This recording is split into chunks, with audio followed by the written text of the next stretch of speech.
Hi everyone, welcome to Chandan Logics. This is Narsimha Kasaram.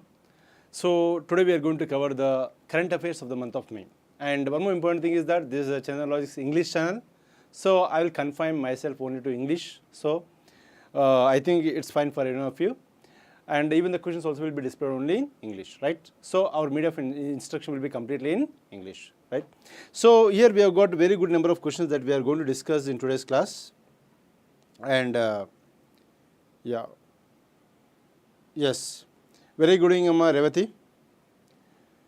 So any doubts you have got in between the session, try to ping your doubts. I'll definitely answer your questions, okay? And our purpose is a very vast purpose, means very broad purpose. It is not just that you get to know the question and answers. Along with that, we will try to understand the linked concepts also. That's the main purpose of learning the current affairs, right? Because we don't know from which part of the current affairs the question will be coming. So whenever we get an opportunity to learn something, we'll not only learn that concept, we'll also try to learn some surrounding concepts which is linked to this particular concept, right? So very good evening every one of you. Welcome back. Welcome to Chandan Logics. So let's go for the first question is here. Okay, very important question. Actually, this is going to be important for the upcoming, I can say for next 1 year. Okay, very, very important. Not 1 year, for few years till 2026. Okay, 2026 FIFA World Cup to be held in USA, Canada and Mexico. Okay, we all know this. So 2026 FIFA World Cup will be held in USA, Canada and Mexico. That we already know. Now my question is, where is the headquarters for FIFA? Where exactly is the headquarters for FIFA? That is my question. Okay. If you see, we have got different options. One is Geneva, one is Zurich, one is Montreal, and one is nothing but Abu Dhabi. So, is a question, and we are coming to this question. We are coming across this question. The only reason is that recently they have unveiled the FIFA 2026 banner. Okay. So that is the reason this is in news. So keeping that in news, we need to know where is the headquarters for FIFA. Okay, and we also try to understand a lot of important things about FIFA, also about this series which I mentioned here, right? So I want everyone to give me answer. Yes, I am getting answers from Somesh, Leelavati, Revati. Okay, most of you are coming with the right answer. Superb, excellent indeed. The right answer is nothing but Zurich, Switzerland. So Zurich, Switzerland is the right answer in this case. Okay, very, very important. See, the specialty of this logo, okay, of 2026 FIFA World Cup logo is that you can also see the year here, okay. So what is this 2026, right? So you can see 2 year, you can see 6 year, okay. So the logo itself is telling you in which year this FIFA World Cup is going to happen. So that is the specialty of this logo, where you can see 2026 in the logo itself. So that is the specialty of this banner. So that is the reason it was in news. One important thing, okay. One more important thing that we should be knowing about FIFA is that FIFA is the only international organization which has got the highest number of memberships, okay. Why it is the largest international organization in the world? It is the largest international organization in the world. The reason is that 211 countries are members of FIFA. This is a very, very important point. How many countries are members of FIFA? 211 countries are members of FIFA. This is a very, very, very, very important thing that we should be knowing, okay. One more important thing we should know. There is something called as a FIFA ranking, right? So every quarter they would be giving a ranking and they will be listing all the countries in order. If you see that recently Argentina stood in the #1 position. Which stood in the #1 position? Argentina stood in the #1 position. Recently 2022 FIFA World Cup champion is also Argentina. So that is also very, very important. One more important thing that we are supposed to know is that recently where was the FIFA World Cup held? The recently FIFA World Cup was held in Doha, Qatar. Where was it held? It was held in Doha, Qatar. So this is also a very, very important aspect. Okay. So like this, you should know that there is no international organization in the world which are having more than 211 countries as members. FIFA is the only such organization with 211 countries as members. Okay. Even if you take United Nations organization, UNO has got 193 countries as members. But whereas FIFA has got how many? 211 countries are members. So that's a very, very important point that we should be knowing. Okay.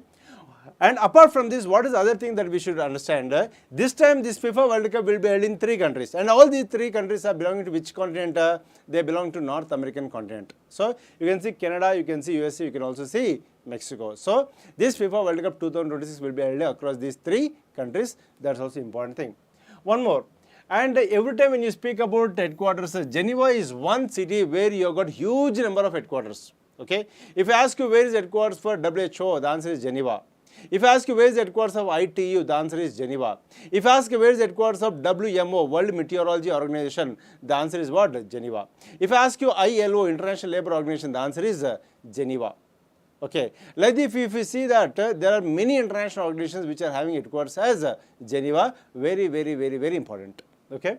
And apart from this, Montreal. Montreal is important because there is one important, I can say 2 important organizations headquartered in Montreal. What are the 2 important organizations? One is called as ICAO, International Civil Aviation Organization. What is that? International Civil Aviation Organization is headquartered in Montreal, Canada. Not only International Civil Aviation Organization, International Air Traffic Association also.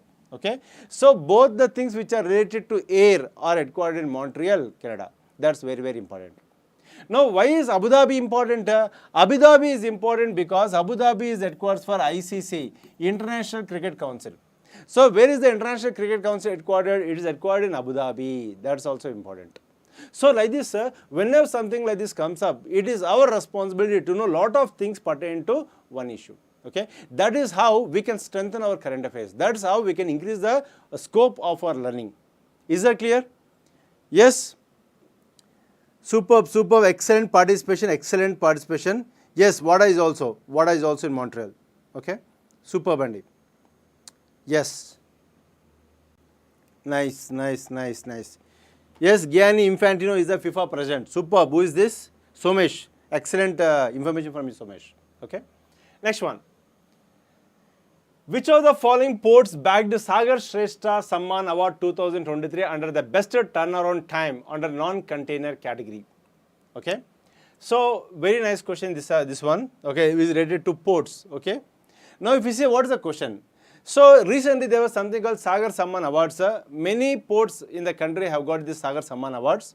Now, out of this port, so one port has bagged an award under which category? Non-container category, best turnaround time.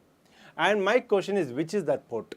Is it JNPT? JNPT stands for Jawaharlal Nehru Port Trust. The other name for JNPT is also Navasheva.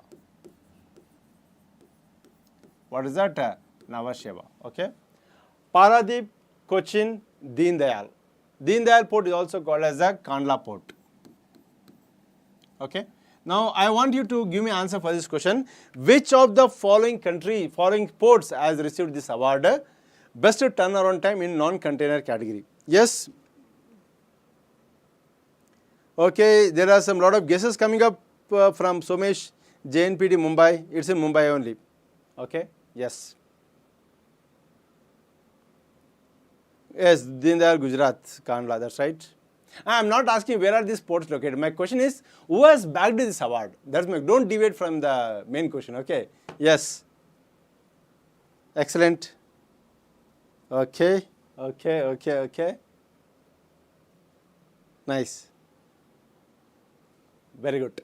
See, the right answer here is nothing but Cochin port. What is the right answer? Cochin is the right answer. So, if you see that recently awards have been awarded, okay. Now, if you see there is the Sagar Shrestha Samman Awards, there are different categories and different ports got under different categories. My question was turnaround time under non-container port. So, the answer is what? Cochin port. Okay. Now, if you see that under pre-berthing detention, Kamarajar port, which is in Tamil Nadu, got this award. Okay. Kamarajar port, what is the other name? The other name for Kamarajar port is also called as Ennur port. Ennur port or Kamarajar port is one and the same. Okay. Now, when you come to shipberth day output, Paradip port got the award. And overall turnaround time, not non-container category, every category if you consider, JNPT got the award. That is the reason in the question I specifically mentioned a non-container category. Okay. And when you come to this cargo handled, Deen Dayal Port got this award. So these are the important ports which have received the awards. And do remember that in the examination, these coastal areas, this ports question can be one important area where you can expect questions in the examination. So for your benefit, I am just giving you an overview of this. So if you see that India has got a coastline of 7,517 kilometers. So there is a total coastal length of India, which not only includes the mainland, it also includes the what is that called as islands that we have for India. Okay, so that total coastal area including the mainland and islands is nothing but 7,517. Now I wanted to ask an important question to all of you. The important question that I wanted to ask you all is nothing but how many states are there in India which are having a coastline? So how many states in India are having a coastline? How many union territories in India are having a coastline? I want you to tell me the number of the states, and also I wanted you to tell me the number of union territories having the coastline. So quickly, every one of you can ping me the number of states having the coastline along with number of union territories having the coastline. Okay. So based on that, we'll try to understand a lot of things. Now if you see that 7,517 kilometers is the total coastal length of India, including the islands. Now if you see that if we come from top to bottom, if you come, the first one important major port that we have is nothing but Kandla or Deen Dayal Port. Then we have got JNPT, we also have got Mumbai Port. JNPT and Mumbai Port. Then when you come down, we have also got something called Marmagova Port. Marmagova. We also have something called as a New Mangalore Port.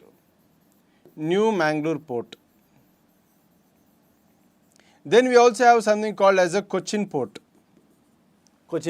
So these are the major ports that we have on the western coast of the country. Similarly, when you go to the eastern coast of the country, very, very important, you have got Tuticorin. It is also called Chidambaram Port. You have got Ennur. It is also called Kamarajar Port. You also have got Chennai Port. Okay. Then you have got Visakhapatnam Port, Vizag or Visakhapatnam Port. Then you have got Paradeep. And finally, we have got Haldia.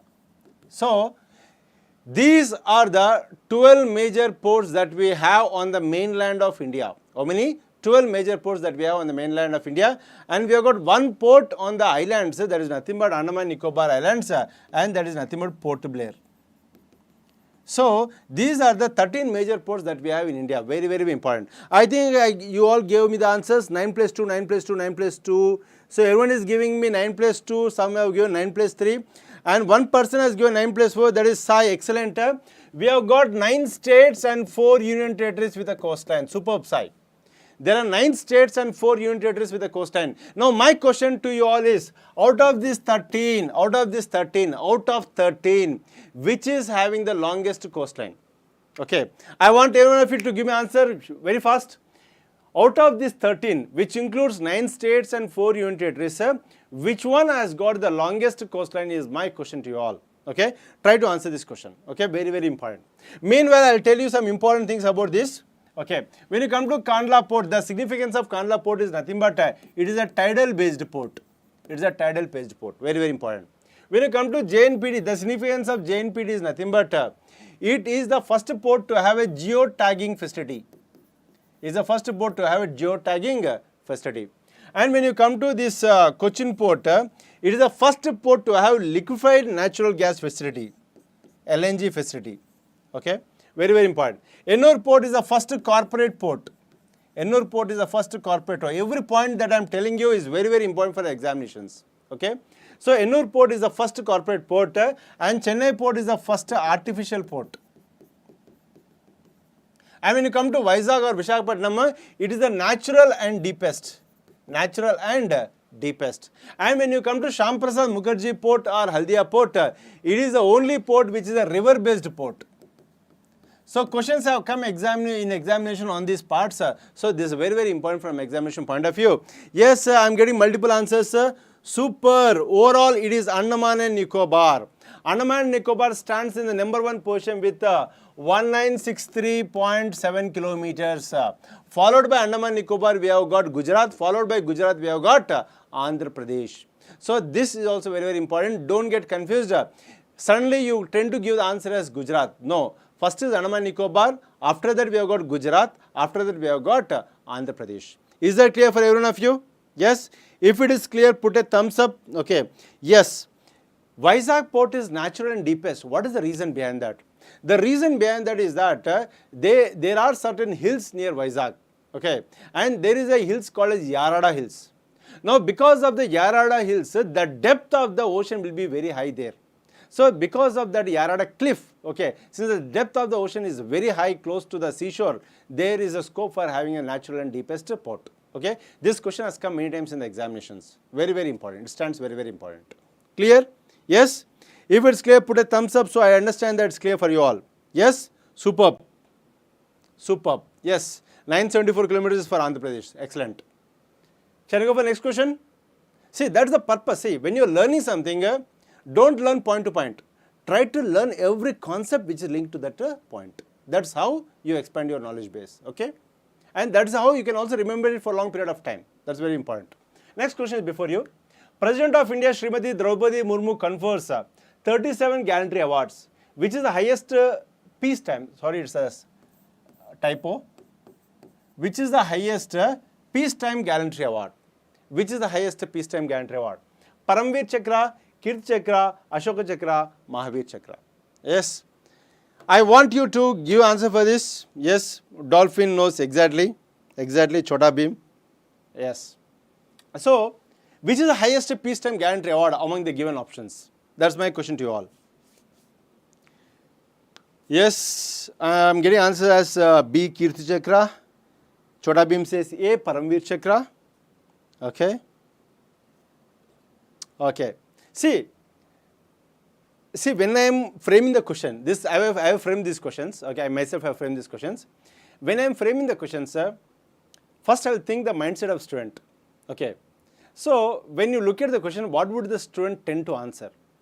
Then when I understand what the student is going to answer, accordingly what I will do, I will make changes to the question. So that I will try to see to that students are committing mistakes. I want students to commit mistakes while they are learning, so that they don't commit mistake in the examination. Okay? I know that many of you will come with the answer as Paramveer Chakra. I know that. Okay? Yes, Sumesh, exactly. The answer is not Paramveer Chakra, the answer is Ashoka Chakra. Okay, because I just simply did not ask you highest gallantry award. If my question would have been the highest gallantry award, then the answer would have been what? Paramveer Chakra. But my question is not the highest gallantry award. My question is specifically speaking about peacetime gallantry award. Okay? So when the question says peacetime gallantry award, my answer is nothing but Ashoka Chakra. Okay? Don't worry, I'll try to give a structure of these gallantry awards. There are 6 important topmost gallantry awards. I'll try to give you a structure so that you will never forget this in your lifetime. Okay? The structure goes like this. Okay? There are 2 categories. One is called as a wartime awards. Okay? The other one is nothing but it is called as a peacetime gallantry awards. One is wartime, one is peacetime.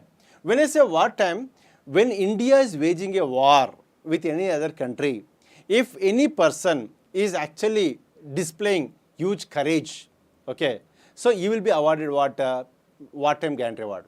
In the other case, when India is not waging any war with any country, but some incident happened, someone from the defense forces or some police forces, they exhibited their courage and saved India from some incidents when India is not waging a war.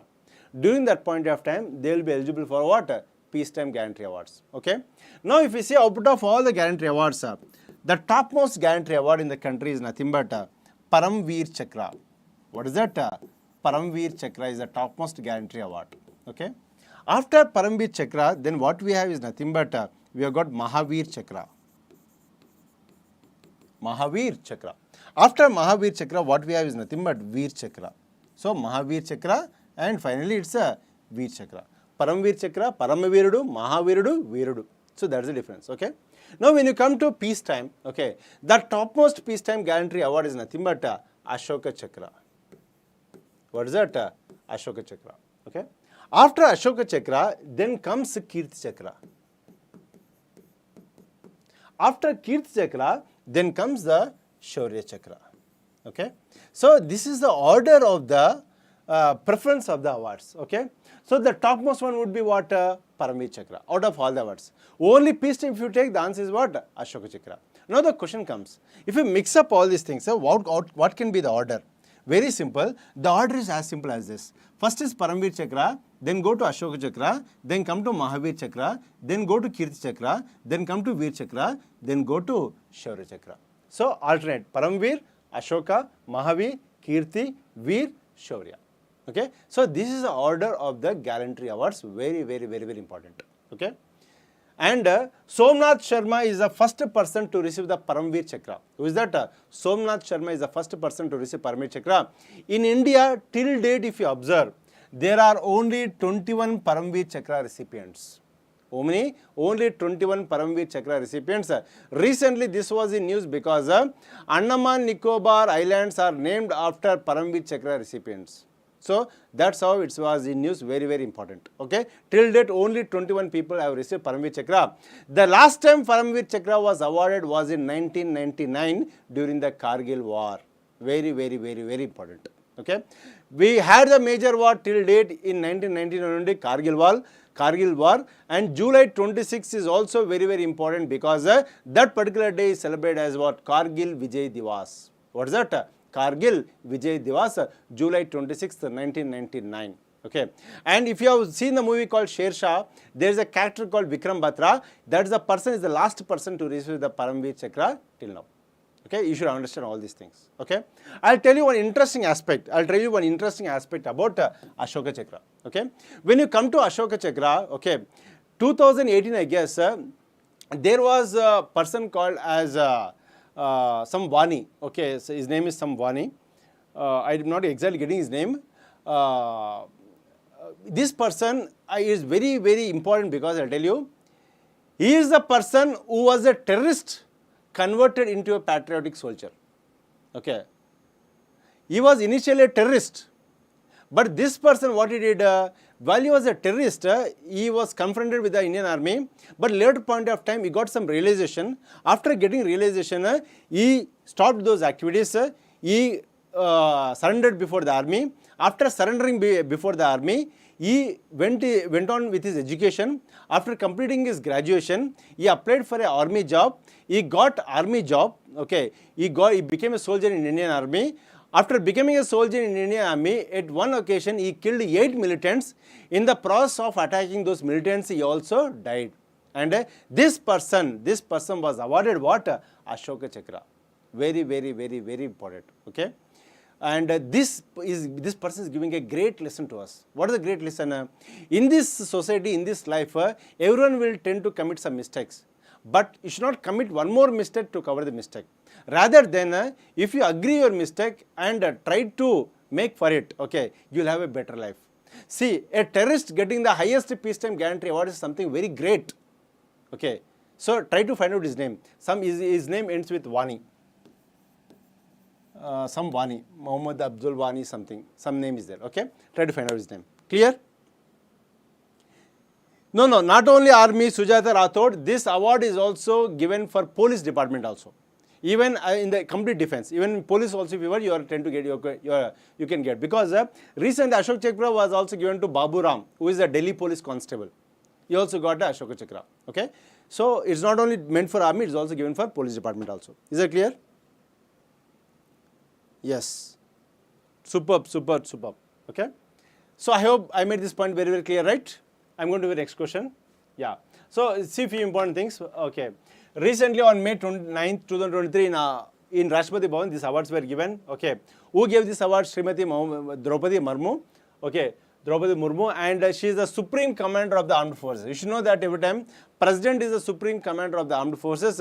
So through her these awards are being given, and recently she was awarded 8 Kirti Chakras and 29 Shaurya Chakras. You can see the scenario here. What she gave? She gave Kirti Chakras, she gave Shaurya Chakras. Why only Kirti Shaurya? Why not Mahavir Veer? Because India is not waging war with anyone right now.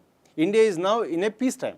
So since India is in a peacetime, India will give only peacetime gallantry awards. Right? And recently, if you remember that in Galwan Valley, from Telangana, there was a soldier called as Santosh, Colonel Santosh. Okay. He was given Mahavir Chakra. Why he was given Mahavir Chakra? Because Indian army confronted with the Chinese army. So the confrontation is also part of just like a war. Okay, that is the reason he got what? Mahavir Chakra.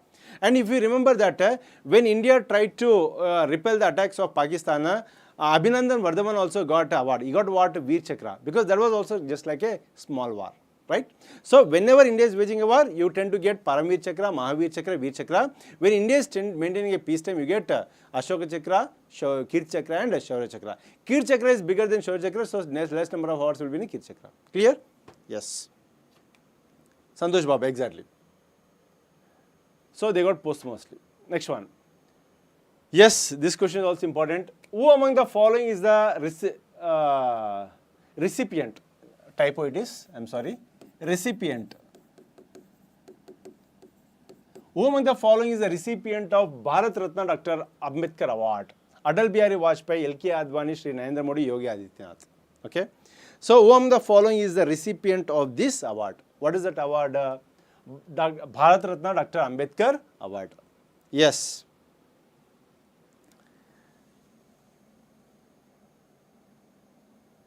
Surapet district, exactly. Superb, Sumesh.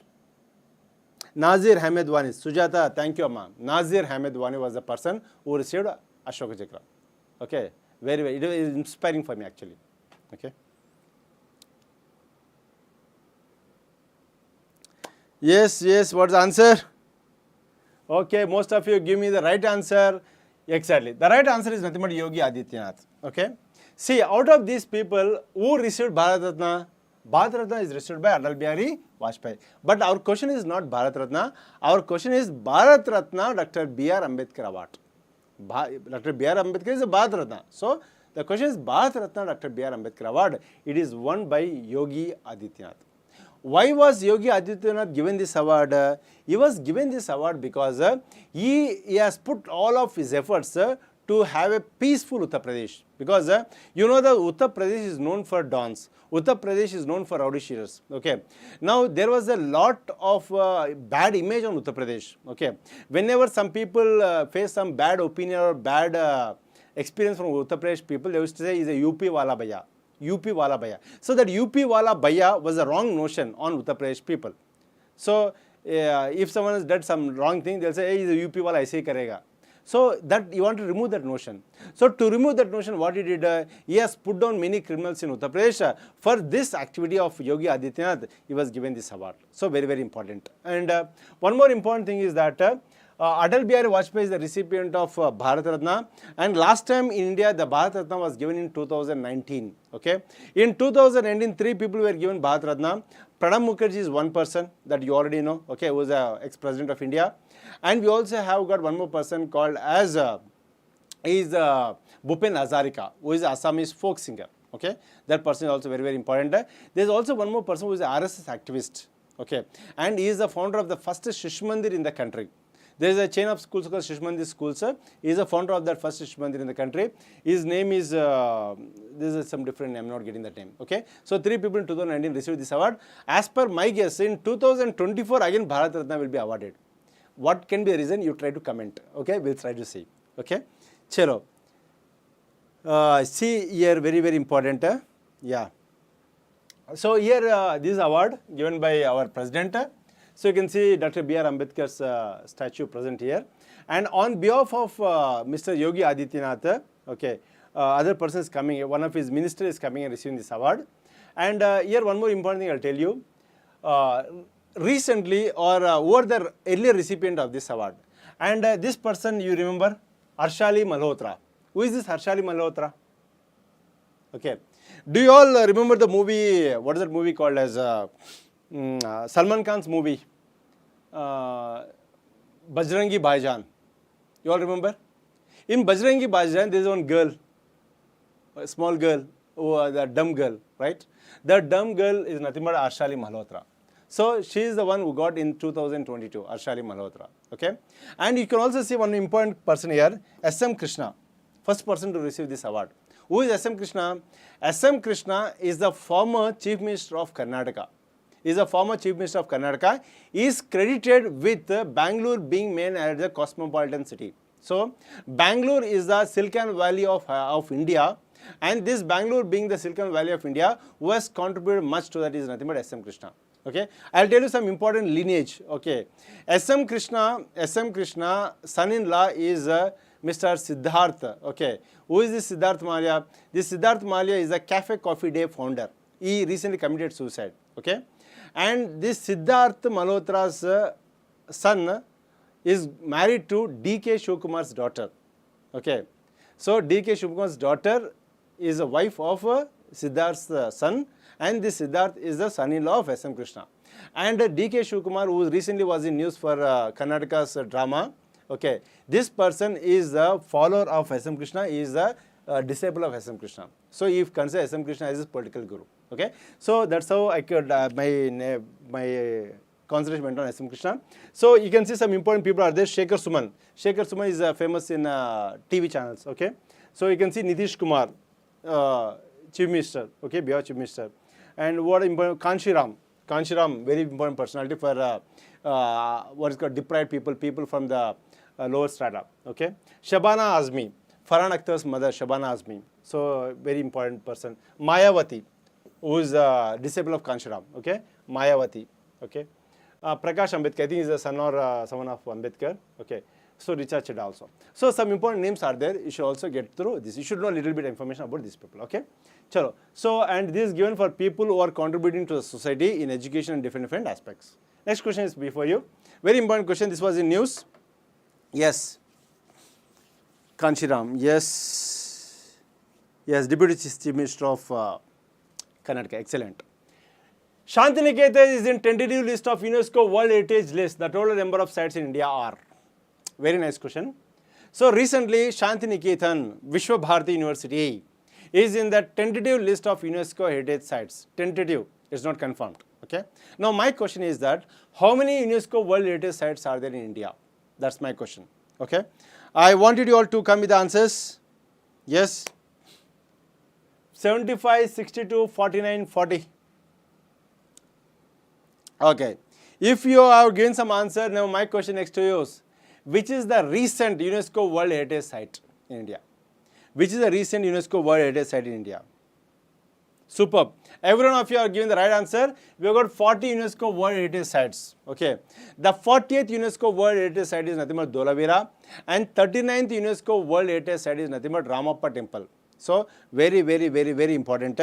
So, just see this. Shantiniketan may be UNESCO Heritage Site, maybe. Okay. And recently it was in news because Amartya Kumar Sen, Amartya Sen, okay, who is economist, who is a recipient of the Nobel Prize in Economics, he was asked to vacate. Some portion of land was given to him, but government is not happy with Amartya Kumar Sen, so they are trying to trouble him, and it was in news. Okay. And one more important thing is that Vidyut Chakrabarti is currently the Vice Chancellor of this university, Vishwa Bharati University, which is also called Shantiniketan. Okay, and this is what you see. It was initially established by Rabindranath Tagore's father as Education Institute. Later on, it was converted into university by Rabindranath Tagore. Okay, and you can see on the left-hand side, you can see the UNESCO World Heritage Sites. Okay, remember that out of these 40 UNESCO World Heritage Sites, 32 are of cultural in nature. Okay. 7 are natural in nature, and there is one which is a mixed, and the mixed one is nothing but Kanchenjunga National Park. Okay, like this, if we see that we have got total 40 UNESCO World Heritage sites in India. So very important. You should know which UNESCO World Heritage Site is located in which part of the country. That is what is expected from you. Okay, very important. So try to go through few topics. One is 40 UNESCO Heritage Sites. One more is nothing but 75 Ramsar wetlands. That is also very important. On 75th year of independence, India has got 75 Ramsar wetlands. Okay, so that is also very important aspect. Clear? Yes. Next question is before you, Andy. The following party gained national party status recently: Bharatiya Rashtriya Samiti (BRS), Aam Aadmi Party (AAP), National Congress Party (INC), Indian National Congress, and Communist Party of India (CPI). Okay.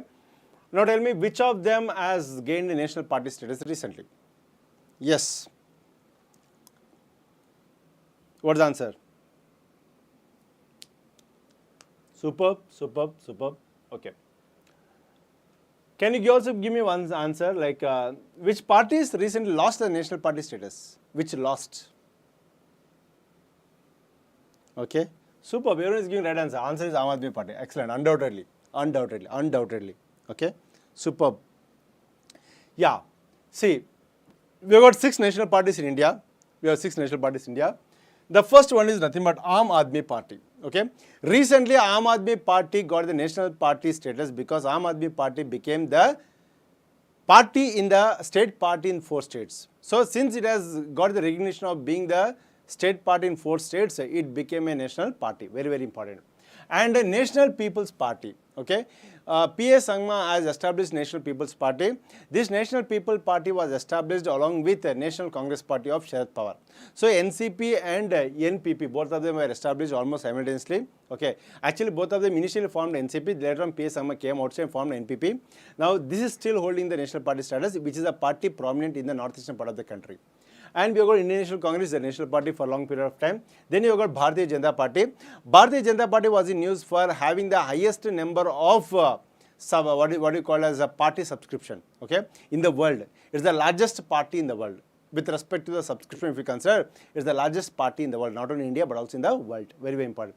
And Bahujan Samaj Party, BSP is also a national party. And when you come to this, CPM is a national party. CPI recently lost its national party status. Okay.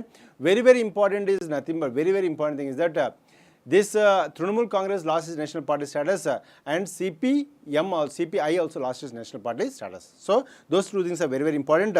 One more important thing I'll tell you. Okay. Now, for a party to become a national party, what is the eligibility criteria? That's also one question you can expect from polity aspects. One more important thing that you can expect is that what are the benefits of being a national party? Okay. Now, if we clearly observe, okay, what is the requirement for having a national party status? If we clearly observe, that party should secure 6% of the votes at least in 4 or more states. Means when there is election happening in different states, okay, at least in 4 states or more than 4 states, it should get 6% of the votes. For example, now there is election going to happen in 5 states. In those 5 states, if any party gets, okay, which is a state party, but if it gets 6% of the votes in at least 4 states, okay, then what happens? That party will become a national party. Okay, and one more important thing. Okay, it can be a Lok Sabha, Assembly, any election doesn't matter. Okay, and one more important thing is that it should have at least 2% of the total Lok Sabha seats. Okay, means what? We have got 545 Lok Sabha seats. Out of that, 2% should be secured by this. Either you should satisfy the first criteria, or you can also have the second criteria, where you can have 2% of the Lok Sabha seats. If you have 2% of the Lok Sabha seats, which are spread in more than 3 states, means what? You cannot have all the 2% of the Lok Sabha seats from one single state. You should have from at least 3 states. Means what?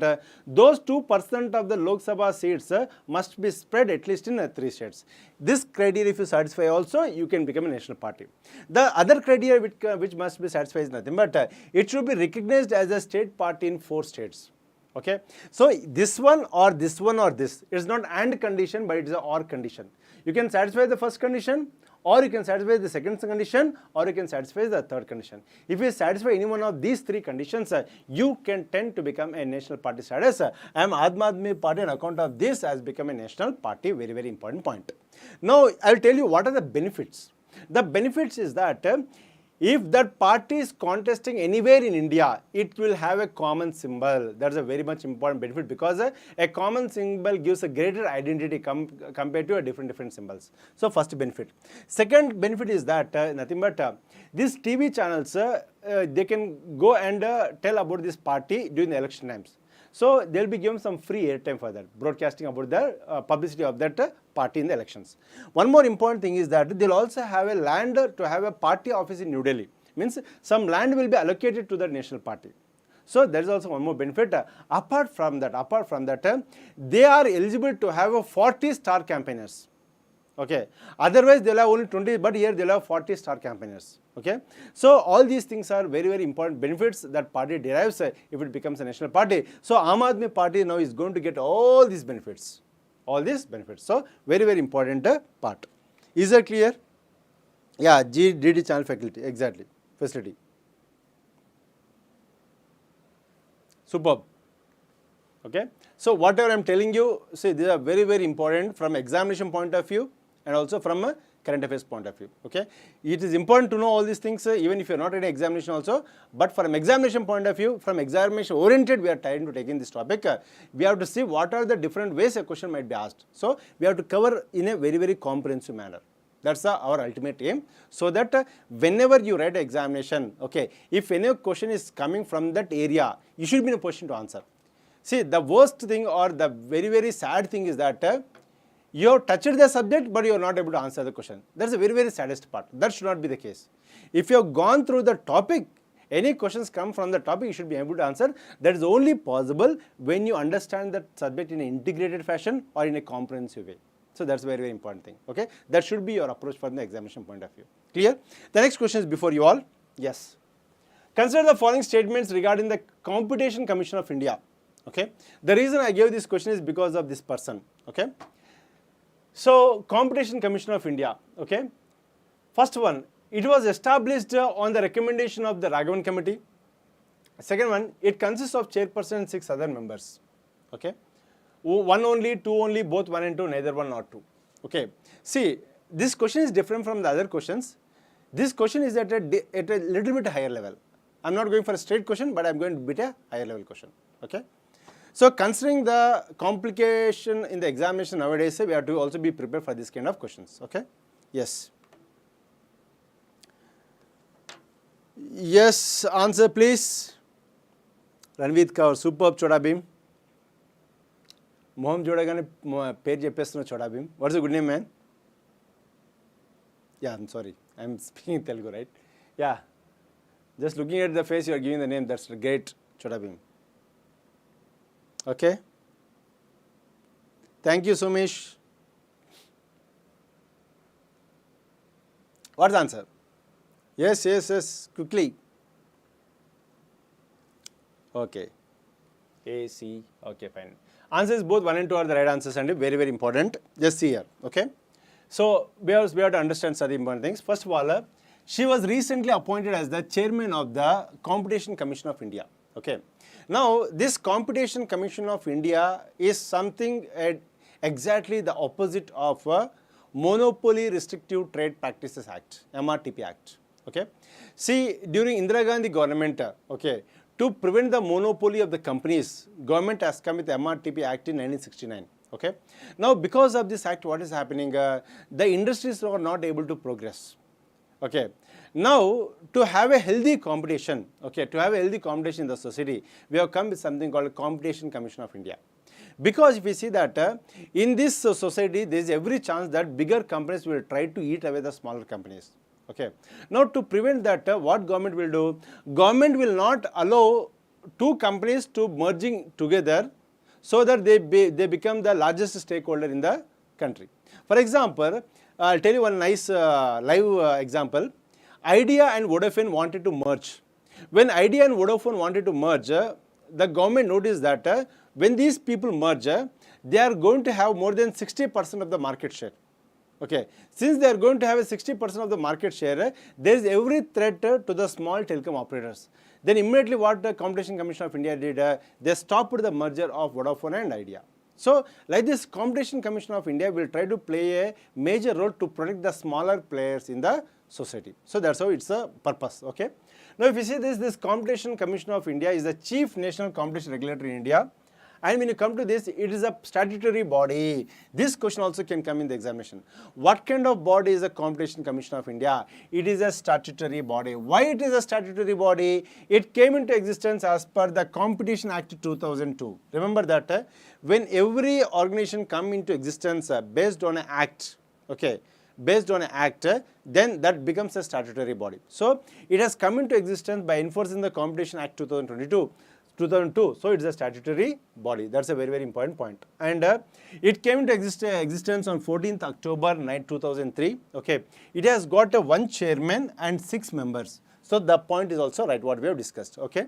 And the commission has its headquarters in New Delhi, and it also has got regional offices in Mumbai, Kolkata, Chennai and Bengaluru. Mumbai, Kolkata, Chennai and Bangalore. Okay, so there are some importance about the Competition Commission of India. It plays a very, very important.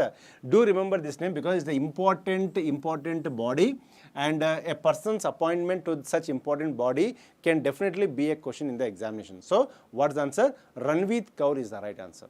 What is that? Ranveer Kaur. Very, very important. Okay. Next one.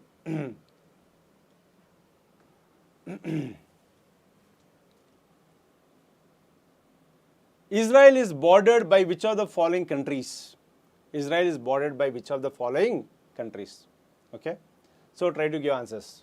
Syria, Jordan, Iraq, Saudi Arabia, Lebanon. Okay. So 1, 2 and 3, 2, 4 and 5, 1, 2, 5, 1, 3, 4. So multiple options are there. Okay.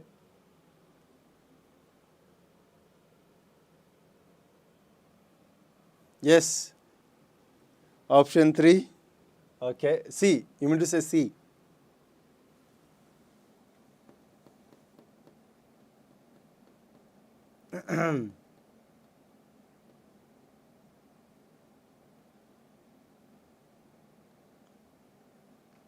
What Mahesh? English lo vinte feel verundi. Okay.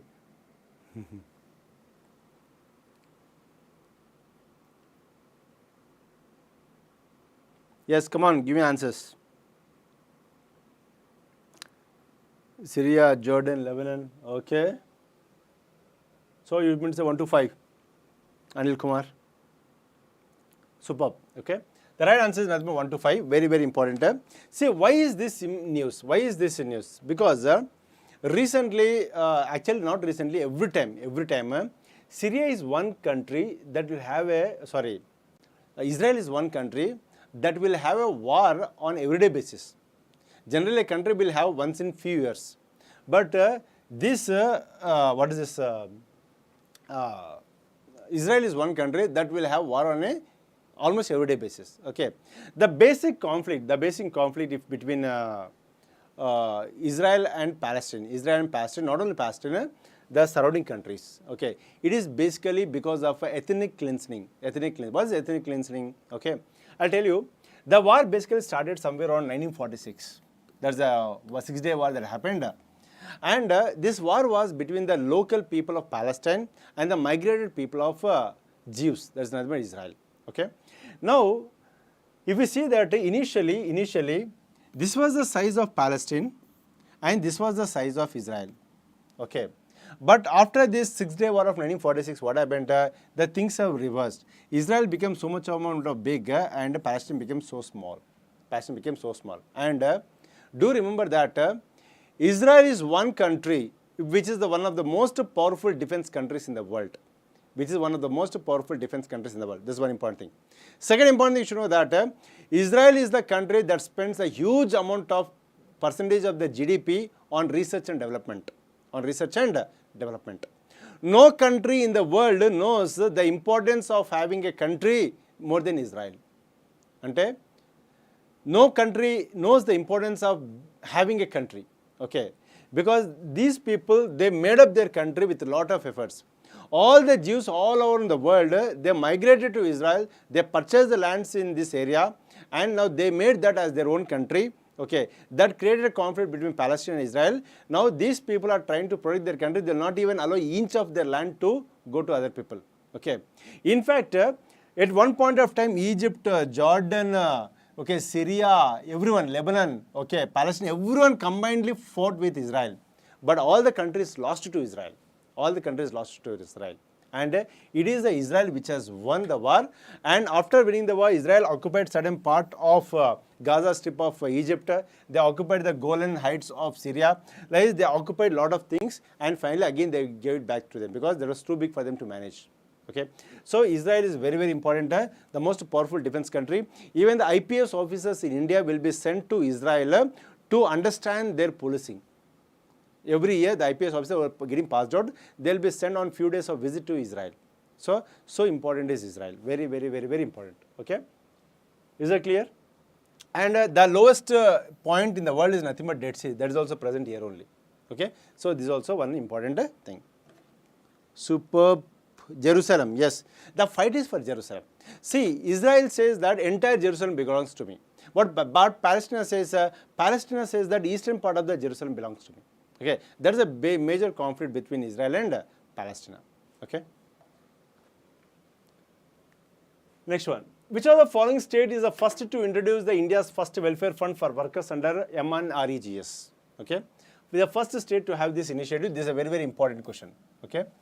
First welfare fund for MNREGS. Okay. The questions are, the options are Gujarat, Haryana, Kerala, Uttar Pradesh. What is the answer? Tel Aviv is one of the important cities, one of the expensive cities in the world. One of the expensive cities in the world. Okay. Yes. Previous year is the costliest city. Exactly, Sumesh.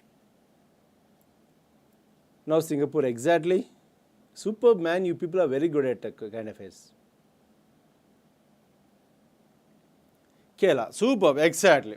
The right answer is nothing but Kerala. So recently Pinarayi Vijayan has announced this one. Okay. Now what they are trying to do is that these people who are dependent on Mahatma Gandhi National Rural Employment Guarantee schemes. Okay. This scheme is very, very important from economics perspective also. See, this scheme aims to provide unskilled employment to rural households. So this is what we should very much importantly remember. Okay, because when they give the options, they will try to give different options.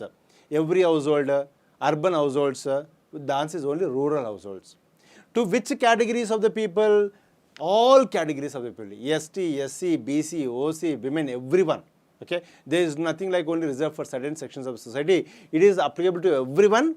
The only thing is that they should be a rural household. The second thing is that they should be willing for unskilled labor. What kind of labor? Unskilled labor. Okay. This is the second important condition. The third important condition is that 33% or 33.33% is reserved for women. But actually when you observe in practically, more than 52% are women only. Actually it's 33.33%. But it is crossed more than 50%. 52% of the people who are working under MNREGS is nothing but women. So this is also one more important point you should know about Manrega. And this act came into a year in 2005. That's called initially called as NREGA Act, National Rural Employment Guarantee Act 2005. It became a Mahatma Gandhi National Rural Employment Guarantee Scheme in 2009. Okay. So this is also one important thing that you should remember. Okay. So applicable to all rural households. Unskilled labor, unskilled work will be given to all the people, and 33.33% of the quota is for women. Okay, and currently, if I remember, it's 208 rupees to be given. And if the work location is beyond 5 kilometers, they should be given 10% extra wages. Okay, and they are going to give for how many days? Assured employment for 100 days in a year. 100 days pakka employment. 100 days pakka employment. Okay, and now these people, when they get old, they cannot do this unskilled labor. As they cannot do this unskilled labor, if they have been working under MNREGS for more than 10 years, they will be getting certain amount in the form of pension. That is what the Kerala government is giving. Okay, so go through all these things, very, very important. Yeah. So Kerala Fund for Welfare Emergency Workers, first in the country, the Kerala government on Monday launched this welfare fund for MNREGS. Okay. And this one, what he says is that everyone who have completed above 60 years of age, okay, they will be entitled for what? Pension. What is going to give? Pension. The only thing is that they should be working for at least 10 years and they should be paying only 50 rupees. The equal contribution will be made by whom? By the government also. Okay. So once a person undergoes death, the family will be getting the benefit. Means before 6 years if they die, they will be getting benefit. After 6 years old, they will be getting as a pension. So very, very important, which is brought on by the Kerala government. So this kind of things which are going to have a huge impact on the welfare of the people, this kind of questions also can be expected in the examinations. Okay. Consider the following state governments regarding the insolvency and bankruptcy. Okay, with respect to insolvency and bankruptcy. Very important question. It is also related to banking, it is related to economy. Okay, recently there was one airline carrier which has filed bankruptcy. Okay, that's the reason this is in news. Okay, so question: insolvency can be defined as a formal and legal declaration of an individual inability to settle debts. Bankruptcy refers to a particular state in which the individual or organization is not able to settle debts on time. One only, two only, both one and two, neither one nor two. Yes. Come on.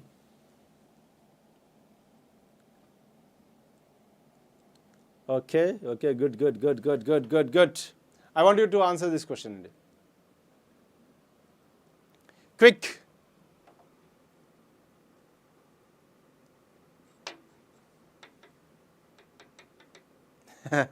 You're putting question mark.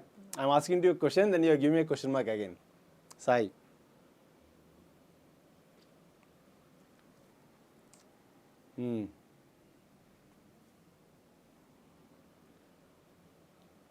So, what's the answer?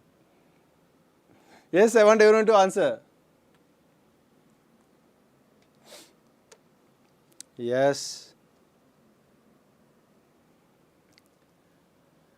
Congratulations, Amma, Deepika, Deepu. Excellent. The answer is neither one nor two. Because both of them are the reverse statements. Both of them are what? Reverse statements. See, that is how you can be put into trouble in the examinations. So what requires is the clarity of understanding. Okay. See, insolvency is the state of the person unable to pay the debts. Means you have taken some money from many people. Now you are not able to make the payment. You know that you are not able to make the payment. Then you are said to be insolvent. You are said to be insolvent. Now when you are insolvent, then you go and file IP, insolvency petition. Once you file IP, you are legally declaring that you cannot pay. You are officially declaring. That situation is called as what? Bankruptcy. What is it called as? Bankruptcy. So the statements are just reversed. Okay, so the answer is nothing but neither one nor two. Neither one nor two. Is that clear? Okay. So that's how you should have a depth in the subject. That's very important. Okay. And to address this kind of issues, we have got certain authorities. What are they? One is called as the Debt Recovery Tribunal. When you go back to in your free time, try to get some information on this. One is Debt Recovery Tribunal. One is National Company Law Tribunal. Okay. National Company Law Tribunal, and one more is nothing but National Company Law Appellate Tribunal. Okay, we also have got Debt Recovery Appellate Tribunal. Okay, and to oversee all these activities of insolvency and bankruptcy, we have got something a act called as IBC, Insolvency and Bankruptcy Code 2016. So IBC 2016 deals with insolvency petitions. Very important.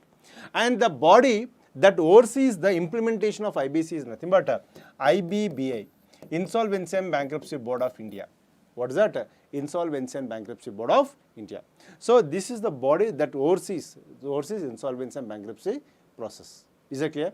So one more class, what we will try to do? We will try to understand the process, because recently there was a insolvency filed by airline carriers. Okay, so we will try to see the process of insolvency. How is this helping to recover the NPAs? How it is helping the companies, non-performing companies, to put on a track. Okay, so Bush and Steel was one such example. Rather, there are many companies which were undergoing this IBC process. Okay, what are the different people working on this? We'll try to understand the process clearly. Is that clear? Yes. So I think yes, we are almost end of the session, and I want to give you a question of the day. Yeah. Actually, this is one question I gave in Chandan Logic's common channel also. I also wanted to give it because we got one more session at 7 o'clock, and the session at 7 o'clock is pertaining to the RBI cancelling the 2,000 rupees notes, and that session is going to be a bilingual session. So there you are going to get answer for this question. Okay. So through which of the following state does the Tropic of Cancer run? Assam, Mizoram, Nagaland, Manipur. So this is a question of the day. I want everyone of you to think over this and come with the answer in the next class. Okay. And how is the session, by the way? Did you get benefit out of it? So are you benefited out of the session? Okay. And if you got any further suggestions, like what kind of questions you want, okay, what kind of things you wanted to cover, okay, you can come with your own ideas. Definitely we are listening to you. Okay, we'll also take sessions accordingly. We'll try to come up with certain initiatives. Okay, and it was a nice participation from you all. Okay, thank you all, and see you again at 7 o'clock today. Thank you, every one of you. Bye-bye. Okay, and my sincere request is nothing but if you have benefited from the session, put a thumbs up, like the video. Second important thing is that your friends might not be, some of them might not be aware of this session, so you can also share this with them, so they also get to know about this, some knowledge about this, and you'll have good blessings from them.